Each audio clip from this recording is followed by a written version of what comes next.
David Shaw here with another off-the-record story.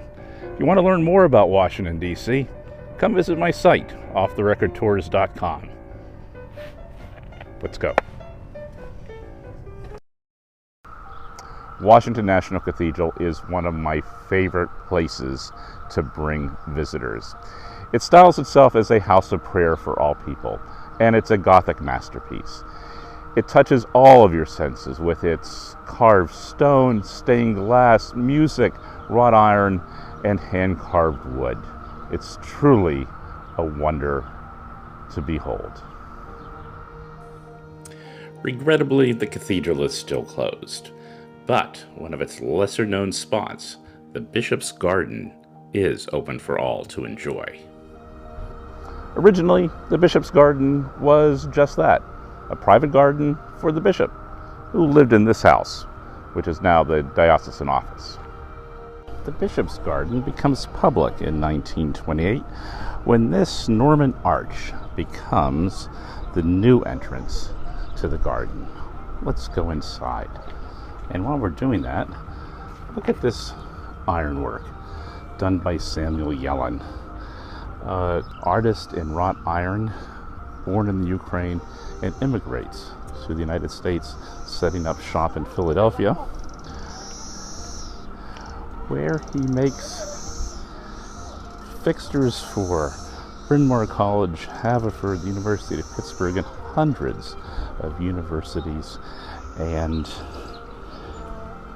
towns and churches all across the United States. Frederick Law Olmsted Jr. lays out the grounds for the cathedral. He's the son of the famed landscape architect and a talent in his own right who brings his skills to the cathedral's ground. But much of the work of the garden can be credited to Frances Brathanol, wife of the cathedral's first dean. And just spending a little time here, you could see that Frances's contributions to the life of the cathedral may have been greater than her husband's. And this Norman court she designed is an example of her fine eye. One of the really fascinating things about this garden is the incorporation of very old artwork. This bas-relief of Jesus' death is from the 15th century, and this arch of Norman design is from the 12th.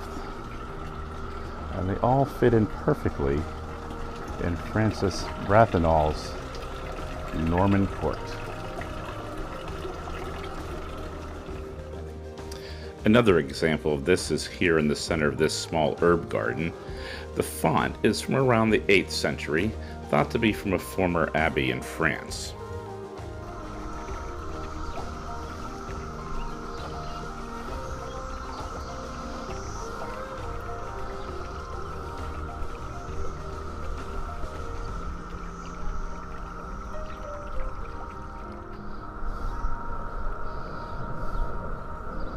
You may be able to hear in the background the sound of the Washington Cicada Festival that occurs once every 17 years as this brood of cicadas comes up from underground to fly around, lay some eggs, and return underground for another 17 years.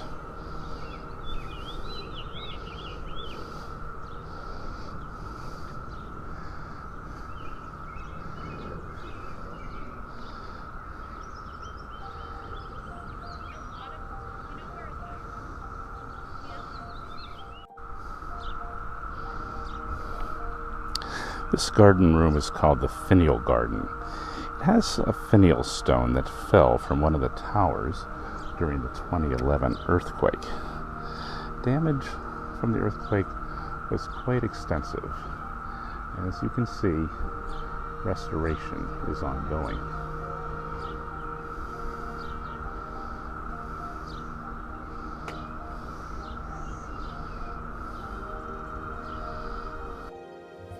When the cathedral does reopen, I can't wait to take you inside. And if you have any questions or comments until then, please leave them below, and don't forget to subscribe. Well, I hope you enjoyed that off-the-record story. If you want to learn more about Washington, D.C., things seen and unseen, arrange your tour of your nation's capital at offtherecordtours.com. Until then, I'm David Shaw.